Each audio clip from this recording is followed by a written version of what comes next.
조수진 변호사, 법정에서 아버지 범행 말한 적 없다. 피해자 변호사도 들은 적 없다.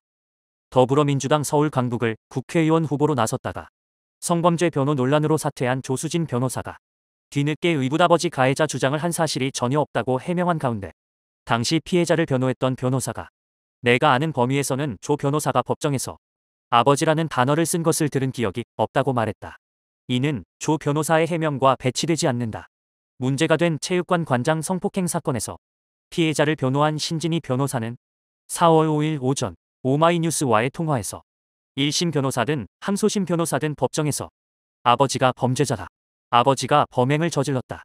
그런 말을 한 건 들어본 적이 없다라고 말했다.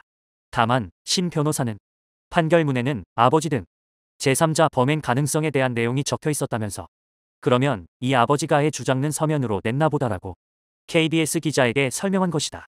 저는 말로 했다고 말한 적도 없고 판결문 기준으로 설명한 것이라고 말했다.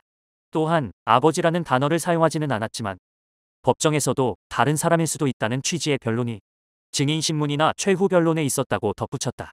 앞서 KBS는 이 논란이 한참이던 지난달 3월 20일과 21일 연이어 단독 타이틀을 달고 조수진 초등학생 피해자 성병 감염의 다른 성관계 가능성 주장 친부 성폭행 언급 조수진 피해자의 다른 성관계 은폐하려 무고 주장 보도를 했다. 이 과정에서 KBS는 피해자 측을 변호했던 신 변호사의 발언을 포함시켰는데 특정인을 지목하지 않은 채 제3자에 의한 성폭행 가능성을 주장한 거예요. 제3자 안에는 심지어 가족들도 언급돼 있어요.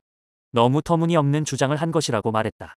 보도 직후인 3월 22일 새벽 조 변호사는 제가 완주한다면 선거기간 이 논란은 계속될 것이라며 후보직을 사퇴했다. 조 변호사는 약 2주일이 지난 4월 4일 쿠키뉴스 인터뷰와 자신의 SNS를 통해 문제의 발언은 자신이 아닌 다른 변호사의 변론이라고 밝혔다.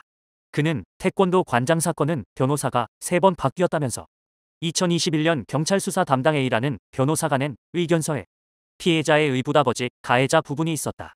2023년부터 변론 맡은 저는 전혀 모르는 일이었고 제가 서면에 아버지 가해란 단어를 쓴 적도 없고 법정에서 입 밖에 낸 적도 없으며 경찰 수사 단계의 변론을 제 변론에 인용한 적도 없다라고 말했다.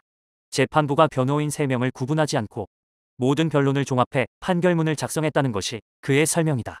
그는 가해자가 다른 인물일 수 있다는 것은 제가 맡은 2심의 쟁점도 아니었다고 했다. 그는 저에 대한 허위 보도가 계속 난다. 어제도 그제도 문제 후보의 대표 예시로 성인지가 잘못된 그릇된 사람으로라며 억울함이 사람 죽일 수도 있다는 것을 이번에 알게 되었다.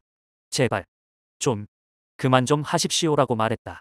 조 변호사는 당시 비슷한 보도를 쏟아냈던 언론들을 향해 정정 보도를 촉구했다.